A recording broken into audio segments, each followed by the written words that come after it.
2014 से पहले, ठीक है, इंटरनेशनल मार्केट में पेट्रोल की कीमत थी 108 रुपए प्रति बैरल।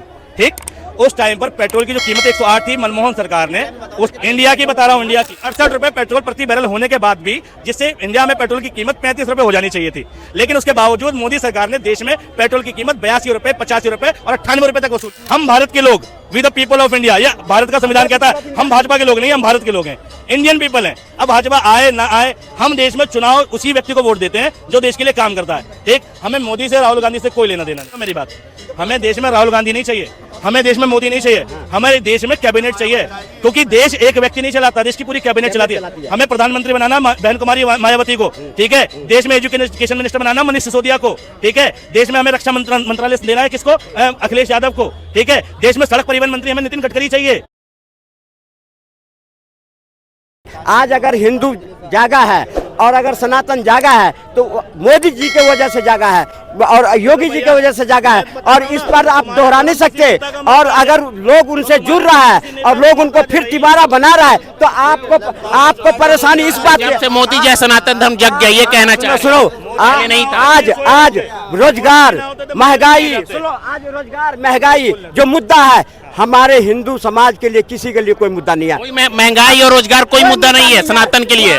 उनके है जो अभी आधा घंटा से महंगाई और क्या नाम मुद्दा नहीं है इस देश के लिए। राज में अभी कोई, सब रोजगार है, सबके सब खुश है, सब खुश है, लेकिन जो ऐसे ऐसे वक्तव्य देते ना आधे घंटे से जो झाड़ते ना, उसी किस राज में बढ़ी है?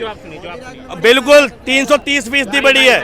ठीक है, हाँ ठीक है। सुनो, मैं जब इनके लिए महंगाई कोई मुद्दा ही नहीं, इसीलिए तो इन्हें दीवाना कहते हैं, इसीलिए दीवाना कहते हैं। ठीक है, दीवाना पूरा भारत अगर अंधभक्त और, ठीक है, अलग अलग, ये अंधभक्त को सोचते हैं बहुत बड़ी उपाधि है। अंधभक्त का पर्यायवाची है मूर्ख, इन्हें शायद पता नहीं है। ठीक है, अंधभक्त का अगर पर्यायवाची शब्द निकालोगे, ठीक है, उसका मतलब होता है मूर्ख, और ये कहते हैं प्राउड टू बी मूर्ख, कि हमें मूर्ख होने पर भी गर्व है। तो फिर जब जिसकी स्थिति ऐसी हो, जब व्यक्ति की मानसिक स्थिति ऐसी हो, फिर उससे बात करने का कोई फायदा? जो कह रहा है कि धर्म के आगे हमें महंगाई नहीं दिखती, हमें देश में कम्युनलवाद नहीं दिखता, लड़ाई झगड़ा नहीं दिखता। भाई जब तुम्हारे आगे धर्म ही सर्वोपरि हो चला है तो भैया जाओ मठाधीश बनो, तुम मंदिर जाओ, चंदा देने आ जाया करेंगे हम कभी कभी, क्या दिक्कत है? चंदा तो हमने दिए चंदा तुम्हें, हमने बसाए, हमने रखे, हमने जानते थे कि तुम हमारे आस्तीन के सांप बन बैठे हो, जो एक दिन हमें ही तुम काटने के लिए तैयार हो गए। और सुन लो, अब वो आपने दिया था जमीन मुसलमानों को रहने के लिए आजादी के टाइम पे, दिया ना? कौन ने दिया? कांग्रेस ने सब कुछ दिया इनको। क्या दिया हमें? इन्हें ही तो दिया, बोर्ड इन्हें ही दिया, मुस्लिम इन्हें बना, हर चीज तो कांग्रेस ने इन्हें दिया, तभी तो कांग्रेस के गुणगान करे 70 साल से। आज मोदी जब आया है और कांग्रेस हटी है तो दिख रहा है रोजगारी, महंगाई क्यों दिखेगा? आप स्मृति ईरानी 10 लेकर घूमती थी, वो बेवकूफ बना रही थी। जो सिलेंडर महंगा होने पर सड़क पर दौड़ती थी स्मृति ईरानी, तब महंगाई के लिए नहीं दौड़ रही थी, वो तुम्हारा बेवकूफ काटने के लिए दौड़ रही थी, जो वो एक्टिंग कर रही थी। अच्छा, वो एक्टिंग, और जो रामदेव बाबा रामलीला मैदान में बैठे थे भ्रष्टाचार के विरुद्ध, वो एक्टिंग करने के लिए बैठे थे, सब शूटिंग कर रहे थे, मतलब सब बेवकूफ बना रहे थे। यानी तुम्हारे नेताओं ने तुम्हारे काट दिया।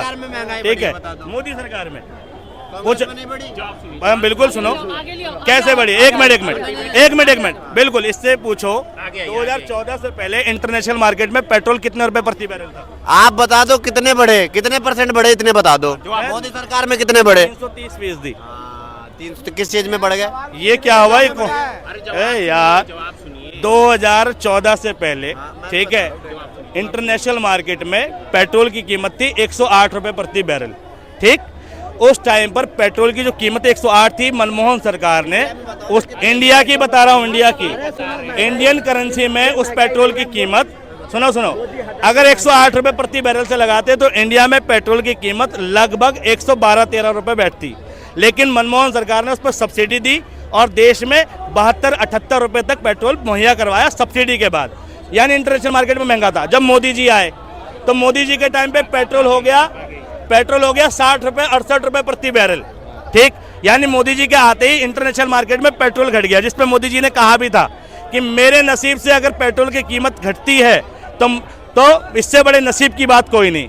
लेकिन 68 रुपए पेट्रोल प्रति बैरल होने के बाद भी, जिससे इंडिया में पेट्रोल की कीमत 35 रुपए हो जानी चाहिए थी, लेकिन उसके बावजूद मोदी सरकार ने देश में पेट्रोल की कीमत 82 रुपए, 85 रुपए और 98 रुपए तक वसूली। अभी भी मोदी जी अगर इंटरनेशनल मार्केट के हिसाब से लगाओगे 68 रुपए ही बैरल है, अभी 84 रुपए है। ठीक है, 84 रुपए, ठीक, उस हिसाब से भी लगाओगे तो देश में मोदी जी इस वक्त भी मौजूदा स्थिति में भी टैक्स सिर्फ जा रहा है 33 रुपए, हाँ? 33 रुपए पेट्रोल पे टैक्स। गवर्नमेंट का और स्टेट गवर्नमेंट का अलग है, टोटल 60 रुपए के आसपास दोनों गवर्नमेंट का टैक्स मिला के लगता है। मोदी जी ने इंटरनेशनल मार्केट में तेल घटने के बाद भी, कीमत घटने के बाद भी सस्ता नहीं किया। महंगाई किसने बढ़ाई? 2003 में जब अटल बिहारी वाजपेयी जी ने अपनी सरकार छोड़ के गए थे, कितने थे पेट्रोल के रेट? कितने थे? 35 रुपए प्रति लीटर। 2014 में जब कांग्रेस की सरकार हटी, कितनी थी? 75 रुपए प्रति लीटर। 78 थी, 78 रुपए प्रति लीटर। कितने बढ़े? 198%। 198% रेट बढ़ा। और अब कितने हैं? अब कितने हैं? 98 रुपए हैं। तो इंटरनेशनल मार्केट में अटल बिहारी वाजपेयी के टाइम पे क्या था? इंटरनेशनल मार्केट में क्यों जाते हो यार? तुम इंडिया में जो बिक रहा है उस पे जहाँ से वहीं से तो जाऊंगा इंडिया में भाई। देखो सुनो, ना, डिमांड क्यों सुनो जाओगे सुनो, भाई? क्यों वो जाओगे? क्यों जाएंगे? वो इसलिए जाएंगे, देखो। सुनो, वो इसलिए जाएंगे क्योंकि पेट्रोल बाहर से इंपोर्ट होता है, इंडिया में पैदा नहीं होता। तो इंपोर्ट की चीज में तो बाहर की कीमत देखनी ही पड़ेगी तुम्हें भाई, ठीक है? तो ये बताओ, अटल बिहारी वाजपेयी के टाइम पे पेट्रोल कितने रुपए प्रति बैरल था? बताओ इंटरनेशनल मार्केट में। एक बात बताओ तुम, मैंने यहाँ इंटरनेशनल मार्केट छोड़ो ना, जो बिक रहा है वो देखो ना। गैस कितने जो परसेंट आम बढ़ा? आदमी खरीद रहा है उस पे बात करो। ये क्या बात होती है इंटरनेशनल मार्केट में? अटल बिहारी वाजपेयी के टाइम पे, क्या मतलब है? अटल बिहारी वाजपेयी के टाइम पे, सुनो, बात करो। हाँ, 2003 में आटे का रेट कितना था? 8 रुपए। जब मनमोहन सिंह की सरकार हटी 2014 में 27 रुपए हो गए। हैं? 2014 में 27 रुपए आटा था। सर्च मार लो, सर्च मार लो, पक्का तुम सर्च मार लो, 16-17 रुपए था। मार रखा है, मार रखा है, करो उसके बाद मारो। कांग्रेस के टाइम में ये BMW पे चलते थे। अरे सुनो, कांग्रेस के टाइम में ये BMW पे चलते थे, अब मोदी जी के टाइम पे ये साइकिल से आ रहे हैं। ये है मोदी जी का देन। ये बहुत गरीब हो गए मोदी जी के टाइम में। आपकी वकालत को सलाम मेरा, आपका माइंड हम हटा नहीं सकते। आप जिसको समर्थन करने वाले हो ना, जिस बेईमान, जो लुटेरे, जो डाकू, वो आने वाला नहीं है। वो अब वो देश के मुख्य धारा में जुड़ने वाला नहीं है। सबसे पहले ये देखो, जब हमारा मोदी जी जाते हैं किसी मंच पे तो जनता के सामने लेट जाते हैं और दंडवत करते हैं। और उसको क्या घमंड है? उसको क्या घमंड है? वो हिंदुस्तान के वोटर को अपने बाप की जागीर समझता है। इसको हिंदुस्तान के वोटर को युवराज जो है वो समझते हैं ये हमारे जागीर हैं, ये हमारे नौकर है। वो जाते हैं ऐसे ऐसे हाथ फैलाते हैं। देश की जनता देख रही है, देश की जनता जानती है कि ये देश हित में है या मोदी देश हित में है। ये लूटने वाले हैं, ये खाने वाले हैं। मोदी ये कह रहे हैं, मोदी जी जाते हैं स्टेज पर तो दंडवत प्रणाम करते हैं। यही तो विडम्बना, मोदी जी बार बार कह रहे हैं कि मैं गलती कर रहा हूँ, मैं गलती कर रहा हूँ, तुम तब भी नहीं समझ रहे। देख, तुम समझ नहीं रहे फिर भी, ठीक है? क्या दिखा रहे हो? दिखाओ यार। हाँ, 1 जनवरी 2014 क्या को दिखा रहा है यार? सिलेंडर का रेट कितना कुछ था? कर देगा, मानने वाले हैं। 1241 रुपए। अरे मोदी गूगल की का रोटी रिपोर्ट है, है, देख लो।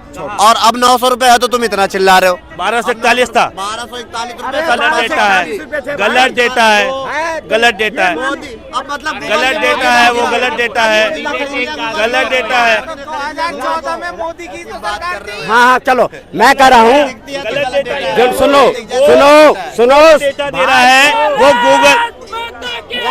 सुनो, इसके बाद जो डेटा मैं बताता हूँ गलत कैसे है। इसने अभी गूगल पे सर्च किया कि 2014 में सिलेंडर का रेट क्या था। 1 जनवरी 2014 से पहले मैं बताता हूँ, सुनो। अब ये जो गूगल का सर्च इंजन है, इसने जो दिखाया है ऊपर पे लिखत में दिखाया किसी गवर्नमेंट की ऑफिशियल वेबसाइट का, नहीं, गलत कैसे वो बता रहा हूँ, तुम भी कर लेना, इस चीज को ठीक कर लेना। जब गूगल पे हम सर्च करते हैं तो वो गूगल वो सर्चेस दिखाता है जो सबसे ज्यादा सर्चेस होते हैं, ठीक, जो सबसे ज्यादा जो ट्रेंडिंग होता है। तो इस पे जो सबसे ज्यादा सर्चेस हुए होंगे कि 1200, ऐसे ही काम करता है गूगल, ऐसे ही काम करता है। मुझे किसी भी गवर्नमेंट का डेटा दिखाओ जिसपे गवर्नमेंट के डेटे में हो, किसलिए वो कंज्यूमर डिपार्टमेंट होता है। इसके लिए अगर तुम्हें जांच करनी है तो उपभोक्ता विभाग होता है, उपभोक्ता विभाग की वेबसाइट खोलो और वहां पे सिलेंडर का रेट देखो, ठीक है, वहां से तुम्हें ठीक पता चल जाएगा। तो ये जो तुमने दिखाया है तो फर्जी है, ठीक। हाँ, आगे बताओ। ये जो दिखाते हैं सारे डाटा ये असली है, और ये अगर ये दिखा भाई बात सुनो, पार्टी आएगी कि नहीं आएगी इस पर तो बोलो। पार्टी नहीं है, मेरा तो देश है, मेरा देश है। मैं सुनो, मैं पार्टी नहीं, मैं कह रहा हूँ जब मोदी जी का जब अपने किसी गठबंधन को अरे बीजेपी के नहीं, हम भारत के लोग, we the people of India, ये भारत का संविधान कहता है। हम भाजपा के लोग नहीं, हम भारत के लोग हैं, इंडियन पीपल हैं। अब भाजपा आए ना आए, हम देश में चुनाव उसी व्यक्ति को वोट देते हैं जो देश के लिए काम करता है, ठीक। हमें मोदी से, राहुल गांधी से कोई लेना देना नहीं है, ठीक है। मोदी जी जीते, राहुल गांधी जी, मेरे इलाके के सांसद जो होंगे, मेरा वोट उसके नाम है जो काम करेगा, ठीक है। तो मैं तो इतना जानता हूँ कि मोदी जी बहुत अच्छे भी हो ना, मोदी जी की कैबिनेट में 40% लोग क्रिमिनल हैं। ये मैं नहीं कह रहा, सिंगापुर के प्राइम मिनिस्टर ने अपनी संसद में कहा कि पहली बार नेहरू के देश में, इंडिया के पार्लियामेंट में 40% लोग ऐसे हैं, 40% सांसद ऐसे हैं जो अपराध में हैं, ठीक है, उन पर मुकदमे हैं और संगीन मुकदमे हैं, और उनमें से ज़्यादातर बीजेपी में है। यूपी की विधानसभा में 60% हैं और वो बीजेपी में है, ठीक है, और क्रिमिनल एक्ट के तहत मुकदमा है। बीजेपी ने, मैं एक चीज़ के लिए धन्यवाद कहूँगा कि जिन का नाम थोड़ा खराब था उनकी टिकट काटे, जैसे रमेश बिधोड़ी, ठीक है, बहुत अच्छा निर्णय लिया। उस व्यक्ति को चुनाव लड़ने का अधिकार होना ही नहीं चाहिए, संसद में जाने का अधिकार नहीं होना चाहिए, जिस व्यक्ति को बोलने का सलीका नहीं आता पार्लियामेंट में, और साध्वी प्रज्ञा, ठीक है। अच्छा डिसीजन था बीजेपी, देखो तारीफ कर रहा हूँ बीजेपी की, ठीक है। हाँ, ये तारीफ कर रहे हैं। नहीं, अब मैं बताता हूँ, सुनो, अब इसमें भी विडंबना है। तुमने इसमें बीजेपी देखी, मैंने देश देखा, मैंने देश की नीति देखी। तो देखो, अब देखो, अब इधर आओ, नजदीक में आओ, इस बात पे बात करो कि मोदी जी तो आ रहे हैं, राहुल जी क्यों नहीं आ रहे हैं? राहुल जी क्यों नहीं आ रहे हैं? मोदी राहुल सुनो मेरी बात, हमें देश में राहुल गांधी नहीं चाहिए, हमें देश में मोदी नहीं चाहिए, हमारे देश में कैबिनेट चाहिए, क्योंकि देश एक व्यक्ति नहीं चलाता, देश की पूरी कैबिनेट चलाती है। हमें प्रधानमंत्री बनाना बहन कुमारी मायावती को, ठीक है। देश में एजुकेशन मिनिस्टर बनाना मनीष सिसोदिया को, ठीक है। देश में हमें रक्षा मंत्रालय देना है किसको? अखिलेश यादव को, ठीक है। देश में सड़क परिवहन मंत्री हमें नितिन गडकरी चाहिए, ठीक है, जो काम करने वाला है, चाहे वो इस दल का हो, चाहे उस दल का हो, या चाहे दल का हो, हमें वो चाहिए। राहुल गांधी आ रहा है नहीं आ रहा मतलब नहीं, देश में वो व्यक्ति चाहिए। मोदी जी से क्या दिक्कत है? मोदी जी नहीं चाहिए। अच्छा, मैं इनसे जान, मोदी जी कहते हैं बहुत अच्छे नेता है, कौन सी मिनिस्ट्री है मोदी जी के पास? मिनिस्ट्री बताइए, कौन से मिनिस्ट्री? सारे मिनिस्ट्री उनके पास है, जो सरकार चला रहा है उसको मिनिस्टर, सब देश चला रहा है उसको मिनिस्टर नहीं।